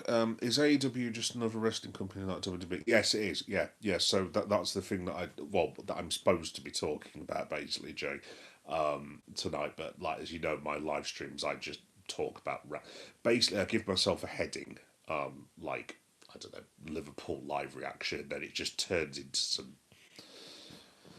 talk about anything thing, which is fine, which is absolutely fine. But yeah, no, AEW stands for All Elite Wrestling, so it's like I don't want to say smaller version. It's like a less well known WWE, but it's very, very different to WWE. It's like pure wrestling, basically. Obviously, you do have storylines and characters and stuff, but there's less adverts and less nonsense going on that you get with WWE. And I really, really love the wrestling in AEW. It's honestly, I couldn't recommend it highly enough. In terms of just pure wrestling, it's fantastic. And like I said, I've been to Wembley Stadium. I mean, you're talking. I'm halfway down Wembley Stadium as well. I think I paid last time I went to Wembley. I want to say I paid 60 quid, which is obviously still a fair chunk of change. But I mean, for Wembley Stadium, that's not bad to be fair. And literally, I was sat there for nearly 5 hours, and it was just at the end. It got to the point where I was like, "No more wrestling, please." But yeah, no, you can't say you don't get value for entertainment. But yeah, I'm actually going to see it again this year on August the 30th, so I'm looking forward to that very, very much. Yeah, no, it'll be good. Somehow managed to get a ticket for Saturday against Falkirk. Oh, very good. They were sold out, and I refreshed one last time and managed to grab. Yeah, it's it's like one of those little miracles, isn't it? I remember when I did it once. I can't remember what Liverpool match it's for. When you sat there, that bloody refresh button, you're like, duh, duh, duh. You're like, oh shit! I was just like, how many tickets did I order? Five. Fine. I'll give them to the lad. Whatever.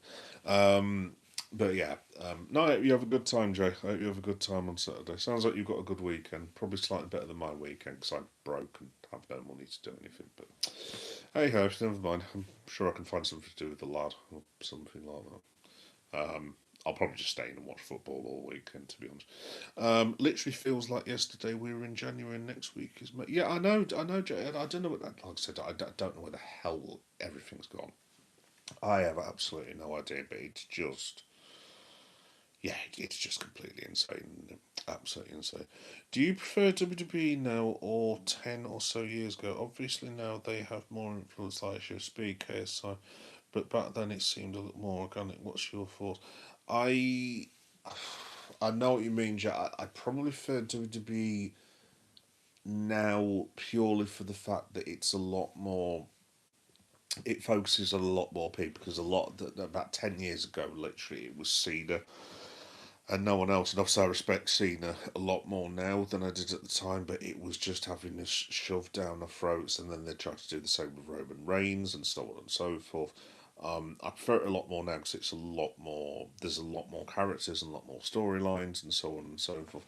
I mean, the influencer thing. I mean, look, to be honest, Jay, that's the time we're in. There's nothing any of us can do about that now. I mean, I mean, what that KSI's got a thingy league, hasn't he? Is it KSI's got the league on Sky Sports? I mean, mate, they're all over the place now. I mean, I can remember 10 years ago having a discussion with the boys. And this is before I did what I'm doing. Um, and we were talking about these influencers. I mean, literally, like some of the language the lads were using, it's just like, oh, that's not a fucking job. What's that and this, that, and the other, blah, blah, blah. Lazy buggers, and they're just sat there holding the camera and this, that, and the other, and blah, blah. And it just wasn't, maybe not 10 years ago, but at least, but let's say 15 years ago, it wasn't like a. Well, if you said that was your job, I mean, basically, if you came into the Boozer in Leeds about 15 years ago, and you had loads of lads there, and you had like, I don't know, brickies or factory workers or like admin people or whatever, and we're all sat around drinking, and then a lad came in and said, "Oh, I'm a social media influencer." I mean, I know this is really awful. We probably would have laughed at him, to be completely honest, and taken the piss massively. But now it's like it's an actual job, which just blows my mind. But look, if it's on offer at some point, I will take it. I will happily take it. But I'm a bit behind iShow speed, to be fair. But yeah, yes, I prefer it now. But I mean, in terms of the influences, I mean, I don't know. I mean, it's across the board now, isn't it? I mean, it can. I mean, it's too late now as well. I mean, you can't put the genie back in the bottle. So you've got what have you got? Mr. Beast. You've got one of the ones we watch is called Moralier. He seems like a decent fella actually. To be fair, Unspeakable we watch as well. Obviously, Logan Paul is an absolute bellend. Unfortunately, he's a very talented one, which makes it even more infuriating because he's actually a really good wrestler, and you just like, I really wish you were shit, and you're not, which is very annoying. So yeah, to answer your question, dude, I'd say now, but in terms of the influences, I mean, like I said, they're all over the place. What are you gonna do?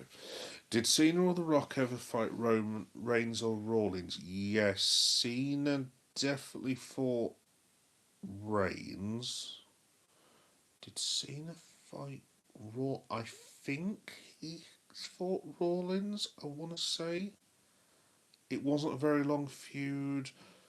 Did The Rock fight Reigns and or no? That's still one of the big matches that have got left. I mean, I still think The Rock and Roman will happen, but obviously The Rock is 53 this year and Roman is 44 this year. So obviously, mate, the Rock is like an absolutely fantastic shot. I mean, what I wouldn't give to look like that fella, but like, I mean, Father Time catches up with all of us. And yeah, as the Undertaker once said, Father Time is undefeated.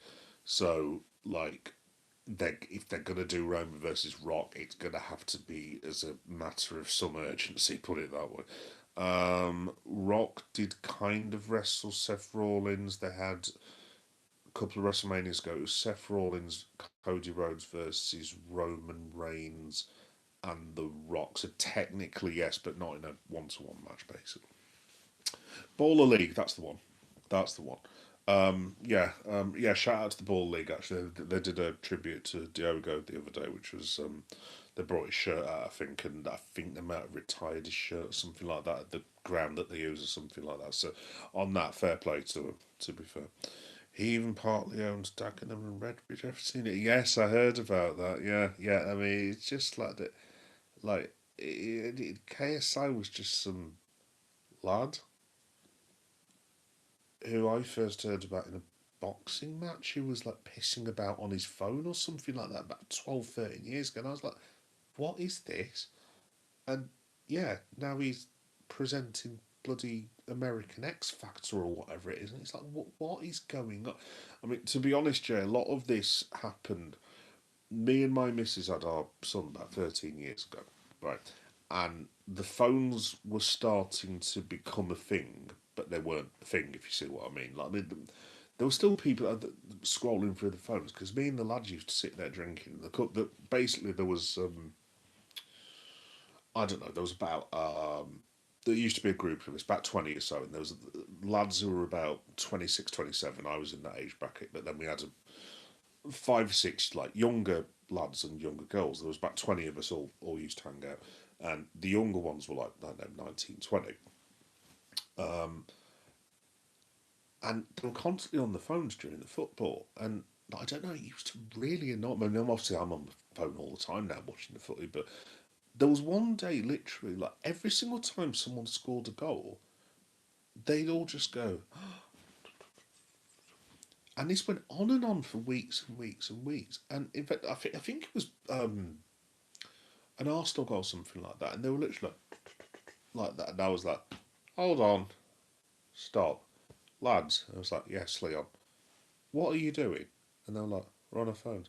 Yeah, I know, but every single time someone scores a goal, what are you doing? It's like, "Oh, we've just posted that it's a really good goal," and I was like, "You did what? Sorry?" And I was like, "It's called posting that." Yeah, it's like, "Yes, I know what you mean. Yes, like, why are you doing that for?" Well, just so that people know that we think it's a good goal. And literally, I mean, I get it now, obviously, but like, 'cause I mean, I do it randomly in Liverpool games, but at the time I was like, why? Why would anyone have any interest in that whatsoever? And it's just like, oh, it's the next big thing, Leon, and I was just like, oh, whatever. I was like, lads, it's a fad. It'll die out in about a year. And it shows why now, basically. The fad did not die out in a year, basically. Um, Mental that 10 years ago was 2016. Like, what is happening with time? Crazy. Yeah, I know. It's just mental, isn't it? It's absolutely mental, dude. It's absolutely mental. I mean, literally, the story I was telling a minute ago, like, I mean, I was 25, 26 when I was doing that with the boys, and like, I'm sat here in my living room now, and I'm 46 in a month, and I'm like, well, where the bloody hell did that 20 years go exactly? So, I don't know. The Rock and Cena versus Rollins. No, no, it was The Rock and Roman versus Cody and Seth Rollins, basically. Oh, forgot about the Uso brothers. Are they still about? They are. They are. Jey Uso ended up being the world heavyweight champion. He actually became more famous than Jimmy Uso, which is a bit harsh on Jimmy, but like Jey Uso is one of the most popular people in all of wrestling because he's got the whole yeet thing going on. Yeah, fair play to Jake, he tapped into that massively. But they are actually now back together, and it looks like they've reformed a group called the Bloodline with Roman Reigns as well. And they were like the top story, literally in WWE for about 4 years. I think Roman ended up being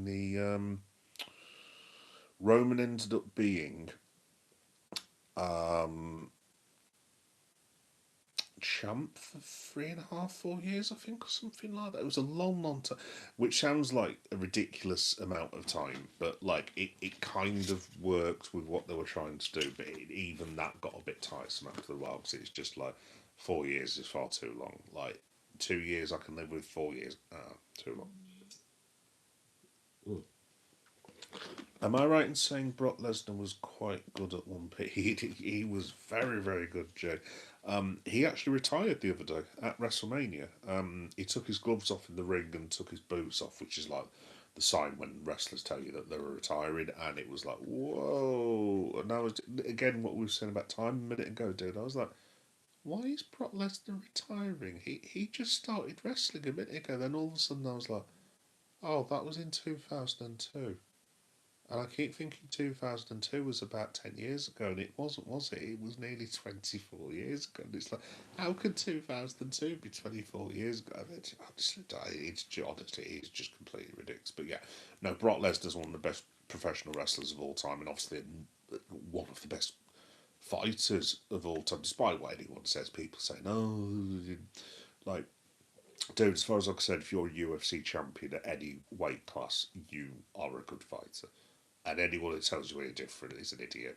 There's more people that know anything about more about MMA than I do. Far more people, but just to call a champion just like not very good when they've just won an actual cage fight is pretty rude and pretty insulting, to be fair. But yeah, no, mate, Brock's one of the best out there, one of the best of all time. So yeah, obviously he has a little bit of trouble recently, which we won't go into, but yeah, no, he's definitely going to be on Mount Rushmore, that's for sure. Mm. Right, folks. It's 25 to 1. I actually need to go to bed because I need to go to work. But yeah, no, I really enjoyed this. Jay, it's been brilliant chatting with you, mate. Thanks very much. Thanks for all your support as well recently. I really appreciate it, dude. It's lovely chatting with you as well. Just welcome anytime. And best of luck to Celtic. Hope you enjoy Falkirk. And I hope you enjoy Michael Jackson as well. Uh, yeah, if you want to talk again next week, we'll compare notes and we'll work out how good Michael was. But yeah, thanks for tuning in, pal. Genuinely, I do appreciate it. Thank you very much for talking to me. Right, guys, I've been on for 2 hours and I'm losing my. I'm actually I think I'm losing my voice now. All good. Good night, mate. Hope you enjoy the Liverpool game. Well, what I will do if we win, Jay. But yes, thank you for that. Yeah, you have a good night, pal. Too. Um, right then, folks. It is now 20 to 1, so I need to go and get about 5 hours sleep before I need to go to work. Just very, very, very quickly. Do I need to tell you anything? Next time I will be on live will be the reaction to Liverpool versus Crystal Palace, which should be about 6:30 at night, give or take. And yes, I'll be on for the late night SmackDown show as well on Saturday night. So I'll be on twice on Saturday.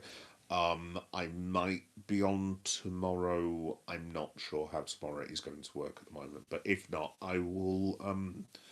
I'll see you guys on Saturday. Have a fantastic weekend. I'll see you over the weekend, and yeah, take care of yourselves.